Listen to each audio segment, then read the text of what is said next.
Hey there, folks. I'm late getting this lecture recorded, and I apologize for that.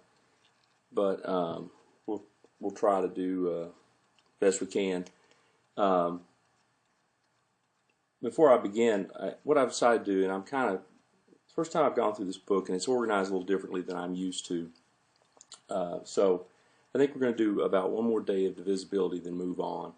I kind of wanted to get into congruence mod stuff. We'll probably hit that a little later when we talk about equivalence relations. But rather than fight the direction of the book on this one, I'm going to give in and kind of go to something different. I did want to mention very quickly something I meant to talk about last time, and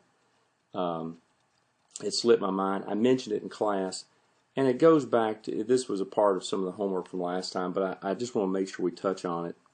It goes back to when you used to divide and we didn't have decimals. Okay, this is the idea behind the division algorithm, which we used in some of the homework.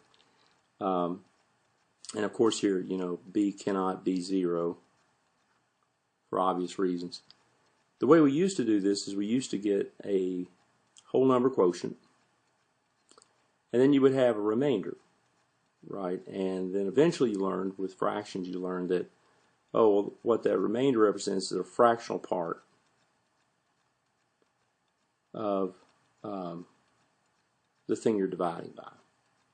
Okay, so a fraction where that thing you're dividing by is the denominator. Okay, so another way of stating this is that A is BQ plus R, and there was a restriction on R, right? R could be 0, you could have a 0 remainder, but it had to be less than B, otherwise you just bump up your Q. So the division algorithm actually says this for any integers AB with B not equal to 0, there exists Q and R integers with the restriction on R that it be between 0 and B,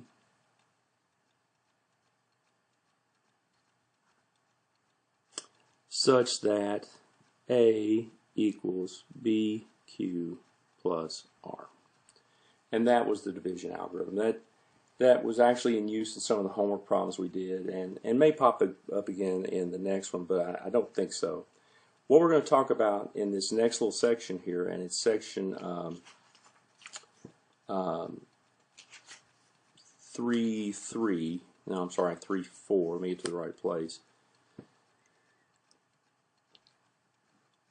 are divisibility tests.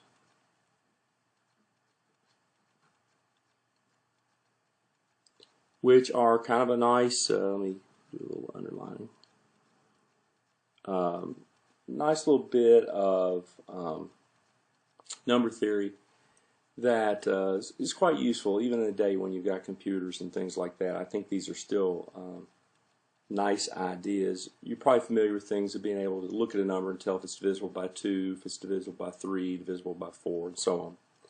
So we'll talk about some of those, and really kind of lead you into some other ideas. Most of the divisibility tests are based on a couple different theorems, and I'd like to cover those kind of with you right now. The first one is that let A, B be integers and let D be a non-zero integer. I'm sorry, I'm not done there. That divides A. Okay, so that is what I'm saying. D divides A. Okay? Then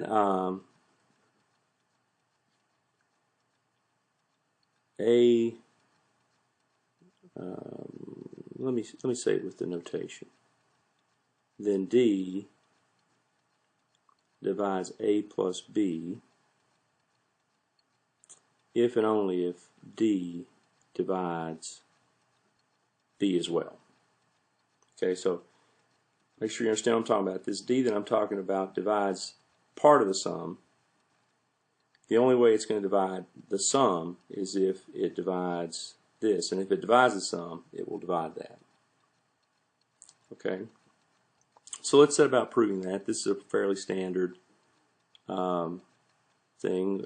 In our setup, we would want to probably say something, since D divides A,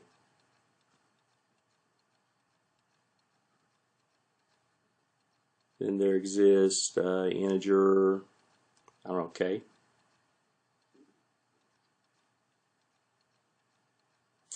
such that A is D times that K. All right. So now let's start in with the two-sided proof here. Let's let D divide A plus B. Then there would have to be some other integer. Let's call it maybe N.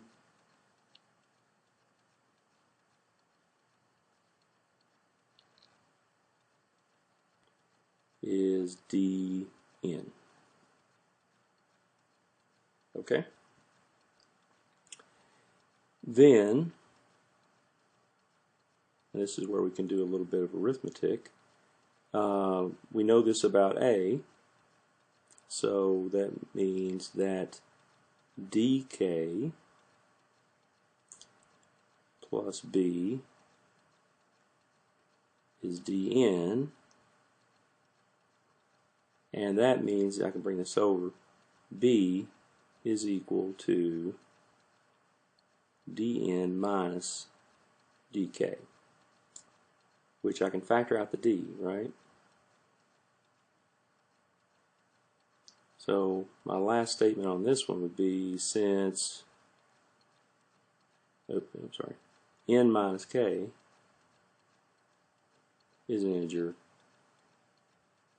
then D divides B. Okay? So we've got this way. Now,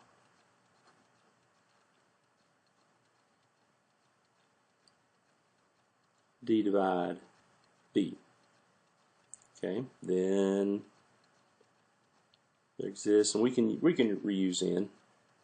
K we have to leave alone because we're using it throughout, but N we could reuse.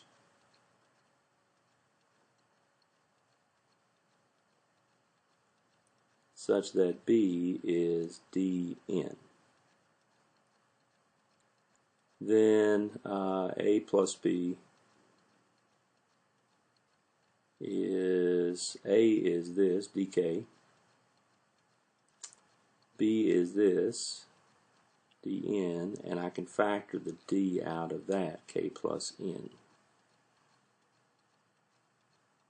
So kind of closing this one up, since k plus n is an integer, then d divides A plus B. Therefore, the statement holds.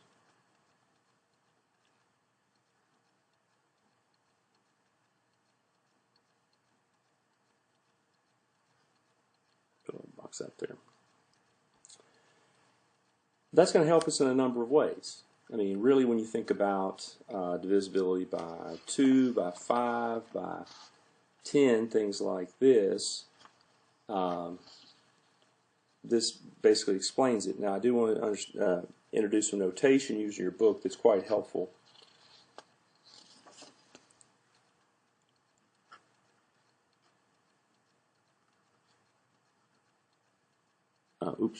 To the k digit number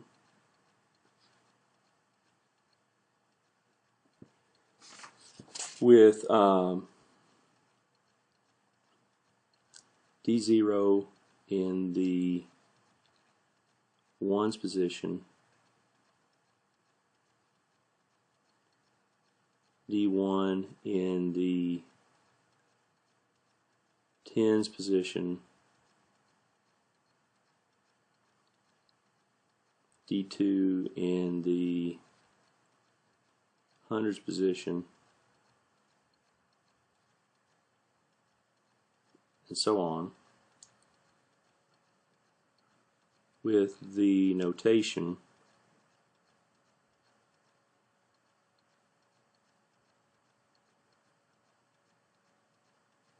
and notice I'm not putting, I know this symbol gets overused quite a bit. We use this for inner products and for vectors sometimes stuff, but there's no commas here. That's kind of the difference.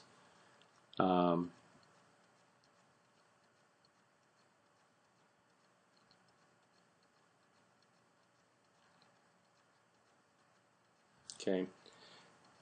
The reason I'm doing that is simply so we don't interpret that as multiplication. Okay. Typically, when we write symbols next to each other like that, we mean, oh, this one times this one times this one, and so on.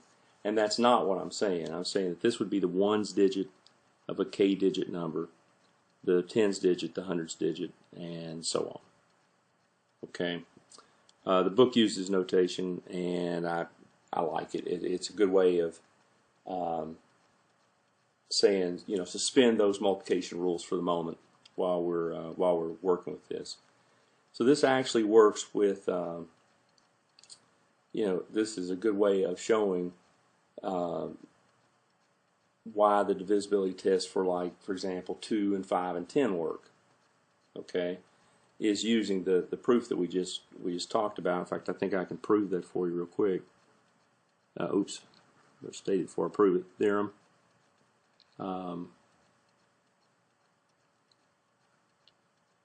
dk minus 1, d1, d0 is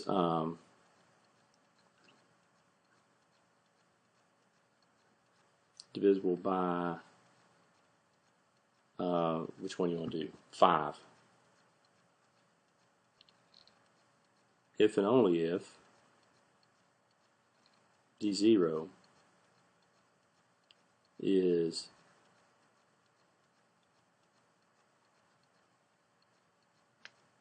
divisible by 5. Okay, and this is one where typically we might try to, you know, say, okay, it's divisible by 5, then this is divisible by 5, then this is divisible by 5, this is divisible by 5. But because we had that if and only if theorem that we just proved, I think we can get this all together. The proof is simply to note that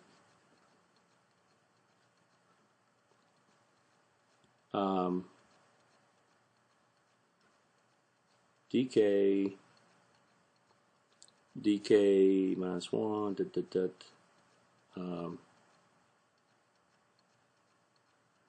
d1 d0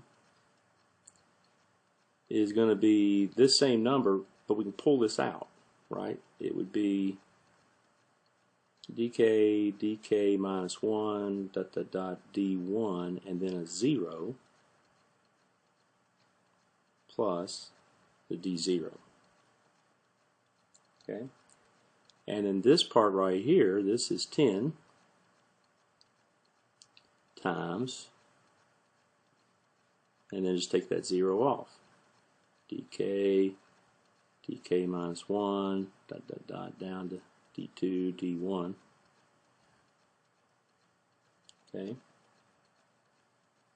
plus d0. Since 5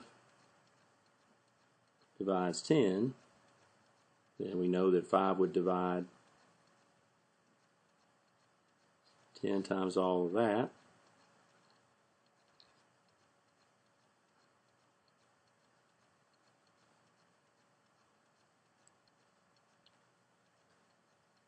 And so 5 divides our number.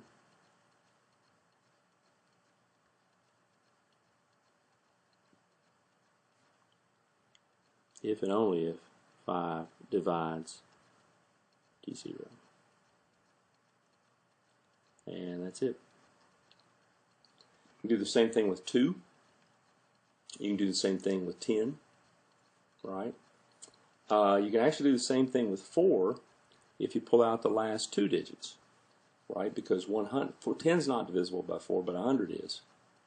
So you can pull out the last the last 2 digits, and get a similar kind of divisibility theorem for 4. Okay. The other theorem that comes in handy when constructing these kind of things is, and this goes back to relative prime and prime factorizations, which we've not dwelt on. We did talk about them and prove that each number has a unique prime factorization, and we've not done a ton with that, but it does help us in one aspect. And let me, this is a very helpful theorem, so let's prove it real quick. Suppose A and B are relatively prime.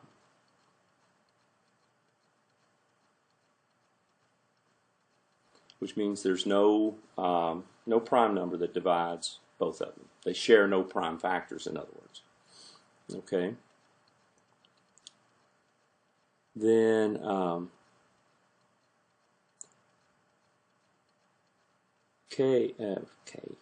already getting ahead of myself in the proof here. Then AB divides N, and this is natural number N, if and only if A divides N and B divides N. Okay? Now where this is helpful to us, before I prove it, where this is helpful to us is something like 12, for example. If I want to know if a number is divisible by 12, I look for things that multiply to give me 12 that are relatively prime. 2 and 6 wouldn't work because they share a common factor, a prime factor of 2. But 3 and 4 would work. So if I can show that something's divisible by 3 and then show that it's divisible by 4, that would be enough to show it's divisible by 12. Okay, that won't work. Now, I stress to you, that won't work with 2 and 6.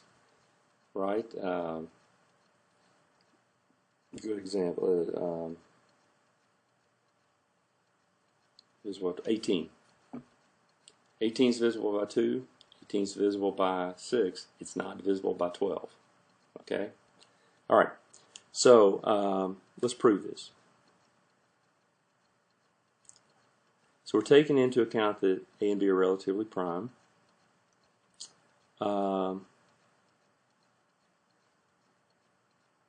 Suppose here that, or I should say let, I tend to use suppose when I do proofs by contradictions. That's okay, I'll leave it. Let's let A, B divide N. Okay. Well, what does that mean to us? That means that there exists some K, that's the K I was writing up here, such that N is equal to K times the AB. Okay. Then N, I can rewrite that as A times KB. Right? Since KB is an integer, then that tells me A divides N.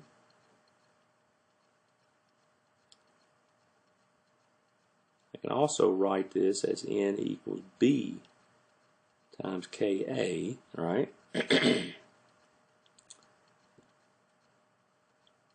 Since KA is an integer,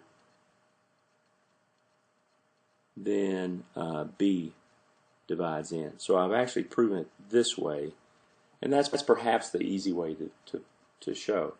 The tougher one is when you have to get into the prime factorizations, and that's going the other way. So now, let A divide N and B divide N. Okay? Now, another way of thinking about this, we can get into the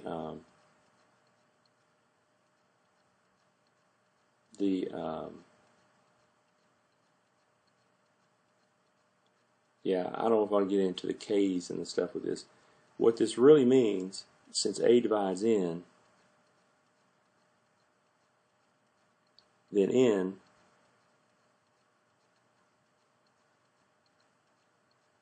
has all the prime factors of A. It can have other stuff too, but it's got to have whatever the prime factorization of A is. You bring this over, N equals an integer times A. Well, it's got to have all the prime factors of A there. And also of B, right? For the same reason. You bring this over, you've got some integer equals, N equals some integer times B. You've got to have all the prime factors of B. Since A and B have no common prime factors,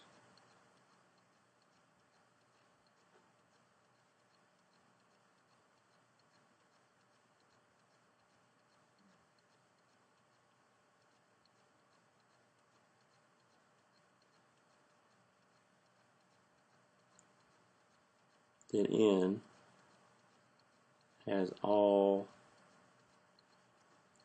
the prime factors of AB. Thus, AB divides N. Okay, it's a different way of stating that, but we're really getting into the prime factorization. Okay. Thus, and since we've proven it both ways, therefore the statement holds.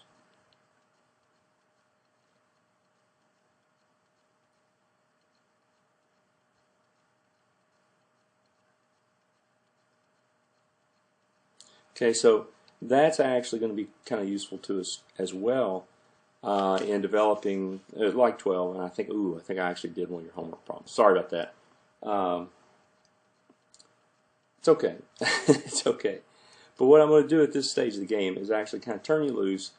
I've probably shown you enough to get you going now on the homework. The homework for next time is in section 3.4. Problems 1, which has 3 little parts to it, and then 5 through 9, and then 11 through 13, and then 15 and 16. So that's what we'll do for next time. I'm sorry I'm so late in posting this lecture. Living a very hectic life right now, but it's Kessler normal. It's fine. I can handle it. But this will give you a good solid day to get to work on those problems. I think you'll find them interesting. The different divisibility tests, which I didn't get into, by the way. All the divisibility tests, they're actually stated for you in the book. So, but like 2, 5, and 10, we actually showed how you'd prove those. I actually showed you how to do 4 and 8.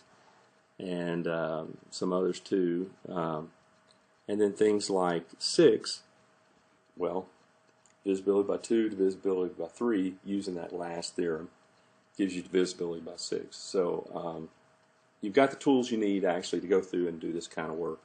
So I'll leave you at that. Have fun doing that, and I will talk to you. I hate to stick my arm through there. I will talk to you later.